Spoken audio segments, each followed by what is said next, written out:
Ẹ kú dédé àsìkò yìí o gbogbo ẹ̀yin olólùfẹ́ mi jákèjádò gbogbo àgbáyé. Téyìnbó Musiba Saheed lórúkọ tí mò ń jẹ́ tí gbogbo ayé mọ̀ mí sí àáfàá súnà kọ̀mẹ́díà adẹ́rìn kò sónú ohun tó ń pa wá lẹ́rìn kò ní pa wá lẹ́kún o.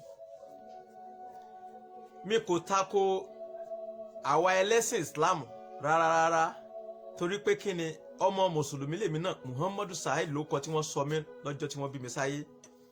Ṣùgbọ́n bí mo ṣe pariwo síta nípa àwọn tó kàn ń pè mí nínú ẹ̀sìn Islam ipe orúkọ súnà tí mò ń jẹ́ tí mo fi ń ṣe kọ́mẹ́dì ipe kò tọ́ súnà nínú ẹ̀sìn Islam ló jẹ́ kí n ké gbàǹjarè. Ǹjẹ́ ẹ lè sọ ìtumọ̀ àfà fún wa? Àfà ò sí nínú èdè Yorùbá, kódà nílẹ̀ Lárúbáwá gan kò sí tán pè ní àfà nílẹ̀ Lárúbáwá. Tàbá ní súnà, ìlànà kan náà ń pè ní súnà. Kò tí ì sọ pé òun wà ní ìlànà kan, bóyá ìlànà Islam kan àbí súnà Rasulullah kan ló lóun ṣe, orúkọ tó lóun jẹ́ ni. Ipe ìbò sí o tẹ́lẹ̀tẹ́lẹ̀ torí pé kí ni ẹ̀yin àgbà náà lẹ pa lówe pé ẹni tó bá ti gba àtijẹ àti mu ẹ̀dá ó ti pa lápasáyé náà ni. Èyí tí mo sì fi ń jẹun nìyẹn, tí mo fi ń bọ́yàwó, tí mo fi ń bọ́ ọmọ, mi ò níṣẹ́ méjì, mi ò nànà méjì. Àbí ṣé wọ́n ti bá mi ríṣẹ́ sílé epo ni?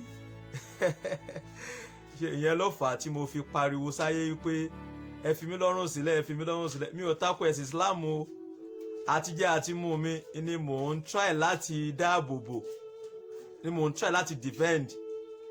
Mi ò tako ẹlẹ́sìn Islam, ọmọ mùsùlùmí ni mi o. Téyìnbó Musiba Saheed lórúkọ tí wọ́n sọ mí. Mo kàn ń fi àáfàá súnà ṣe eré orí ìtàgé ni o, kó lè bá a dáná. A fi ń dẹ̀rín pa àwọn èèyàn, a fi ń mú rònú kò lọ́kàn àwọn èèyàn ni o. Àwọn ọjọ́ kan wọ́n kóra wọn jọ, wọ́n lọ bá arákùnrin kan ògbóǹtarìgì kan tí gbogbo wa mọ̀ sí, tó jẹ́ adẹ́rìn pààyàn nínú Facebook, lẹ́yìn tó ń jẹ́ MC, torúkọ ẹ̀ ń jẹ́ Saheed Moshood tí gbogbo wa mọ̀ sí àáfàá súnà. Wọ́n lọ bá àáfàá súnà yìí, wọ́n ní kó yọ orúkọ ẹ̀, pé kó dìlítì orúkọ tó ń jẹ́ àáfàá súnà kú, wọ́n ló fi ń ba Islam jẹ́ ni. Báwo ló ṣe jẹ́ tẹ́fi ló ń ba Islam jẹ́? Ẹ jẹ́ ká gbọ́n tó náà sọ. Ṣùgbọ́n bí mo ṣe pariwo síta nípa àwọn tó kàn ń pè mí nínú ẹ̀sìn Islam ipe orúkọ súnà tí mò ń jẹ́ tí mo fi ń ṣe kọ́mẹ́dì ipe kò tọ́ súnà nínú ẹ̀sìn Islam ló jẹ́ kí n ké gbàǹjarè. Kí ni ìtumọ̀ alùsùnà? Gbogbo ẹ̀yin àfáà tẹ́ ń disturb ẹ̀ nìyí. Nǹkan tó yẹ kẹ́ ẹ gbé lọ́wọ́, nǹkan tó yẹ kẹ́ ẹ rán ẹ̀ ràn. Ọ̀pọ̀lọpọ̀ nǹkan tó yẹ kẹ́ ẹ rán pọ̀. Ó yẹ kẹ́ ẹ jáde síta kẹ́ ẹ lọ ṣe jihad lọ́nà bòmí ni. Kí wàá lóde tó fi jásí pé wàhálà yín òun náà ni pé kẹ́ ẹ máa disturb ẹni tó jásí pé inú ilé ló wà, ó ń kírun, ó ń ṣe gbogbo tó fẹ́. Tí ẹ bá pèrè ẹ̀ ní àfáà súnà, àfáà tó wí yìí, kí ni ìtumọ̀ àfáà? Gbogbo ẹ̀ tẹ́ ń disturb ẹ̀. Ǹjẹ́ ẹ lè sọ ìtumọ̀ àfáà fún wa? Àfáà ò sí nínú èdè Yorùbá, kódà nílẹ̀ Lárúbáwá gan kò sí tán pè ní àfáà nílẹ̀ Lárúbáwá. Tàbá ní súnà, ìlànà kan náà ń pè ní súnà. Kò tí ì sọ pé òun wà ní ìlànà kan, bóyá ìlànà Islam kan àbí súnà Rasulullah kan ló lóun ṣe, orúkọ tó lóun jẹ́ ni. Tó bá jẹ́ pé yẹn ni gbogbo tẹ́ fi ń disturb ẹkùnrin yìí, ẹ jọ ẹ fi ẹni lẹ̀, ẹ jẹ́ kó máa bá ìgbésí ayé rẹ̀ lọ. Ó jẹ́ nìkan tó ń dùn àwọn èèyàn nínú ní gbogbo ìgbà, tó jásí pé ọ̀pọ̀lọpọ̀ èèyàn ló fẹ́ láti máa wo program ẹ̀, tó jásí pé ìgbà tó bá gbé program jáde, tó bá gbé kọ́mẹ́dì ẹ̀ jáde, ọ̀pọ̀lọpọ̀ èèyàn ló ṣetán láti wò, torí pé kíni Ọlọ́run fi kíni ó fi ràn, ó lo orúkọ ẹ̀ láti fi rìn ni.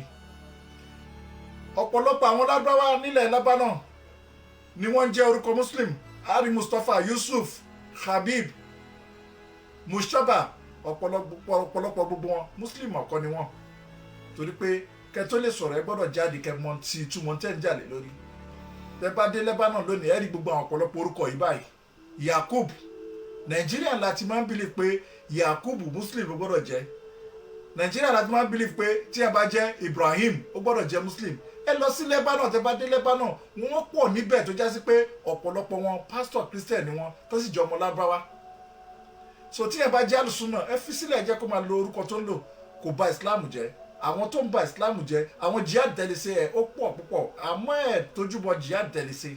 nǹkan tí ó kàn yín lẹ̀ ran ẹ jẹ́ kí ẹni yìí kó lo ìgbésí ayé ẹ jẹ́ kó rí bí rọ́nà lọ torí pé ihun tí ó ṣe yìí náà nínú Islam náà ló ná sí kí ló dé tó fi já sí pé wàhálà àwa mùsùlùmí pọ̀ báyìí kí ni ó fi já sí pé àwa mùsùlùmí mufti tí wọ́n fẹ́ pọ̀ nínú ẹ̀sìn Islam bó bá mú gbá wọn lé ò mọ́ mú bó bá má wò wọn lé ò mọ́ mú mùsùlùmí ẹ jẹ́ ká síbẹ̀ Islam yóò le la ikraha fi dini Islam ò ṣe nǹkan tó le rárá àwọn nǹkan tó ta lè gbé dání ta lè ṣe ó pọ̀ púpọ̀ nínú Islam jihad ta lè ṣe pọ̀ ẹ lọ sínú gbogbo inúgbó kẹ lọ sí jihad yín àwọn kan wà tó já sí pé pẹ̀lú bó ṣe jẹ́ Islam náà wọ́n ṣe ẹbọ wọ́n dẹ̀ ń ba orúkọ Islam jẹ́ ẹ lọ síbẹ̀ ẹ lọ sọ́sùn wọ́n pọ̀ lọ́sùn ẹ lọ sọ́yọ́ wọ́n pọ̀ níbẹ̀ tí ẹ dẹ̀ ní tó máa pa méjèèjì papọ̀ ẹ jọ ẹ fi àáfàá súnà lẹ̀ ẹ jẹ́ kó máa bá eré ẹ lọ ẹ jẹ́ kó máa bẹ́rẹ̀ àní ẹ lọ àáfàá súnà gbogbo àwọn Nàìjíríà ṣetán láti wo fíìmù ẹ gbogbo Nàìjíríà ṣetán láti máa wo ìdárayá ẹ go on pẹ̀lú ìdárayá ẹ kò sí nǹkan kan tó ń jẹ́ bóyá òun ba Islam jẹ́ alùsùnà kò síbẹ̀ anabiwa Muhammad sallam òun náà sọ pé atakiwa ahuna ìpáyà Ọlọ́run ọba ń bẹ nínú gbáyà wa nínú ọkàn wa ẹ má ba Islam jẹ́ o gbogbo ẹ̀ ń tẹ́ ń disturb yẹn ẹ fẹ́ ni ẹlẹ́nilẹ̀ kó máa continue pẹ̀lú ìgbésí ayé ẹ lọ instead kẹ́ fi ràn án lọ́wọ́ pẹ̀lú orúkọ tó rí pẹ̀lú tíátí ẹ̀ tó ń bá lọ kẹ́ ẹ ràn án lọ́wọ́ torí pé òun náà ní tí ó contribute sínú Islam kàkà bẹ́ẹ̀ ẹ tún ní lára ni ẹ má ní ẹni ẹni lára Saheed Mashood Alfa Sunna we like you go on kò sẹ́ni kankan tó máa ní ẹ lára salamu alaykum wa rahmatulahi wa barakatuh.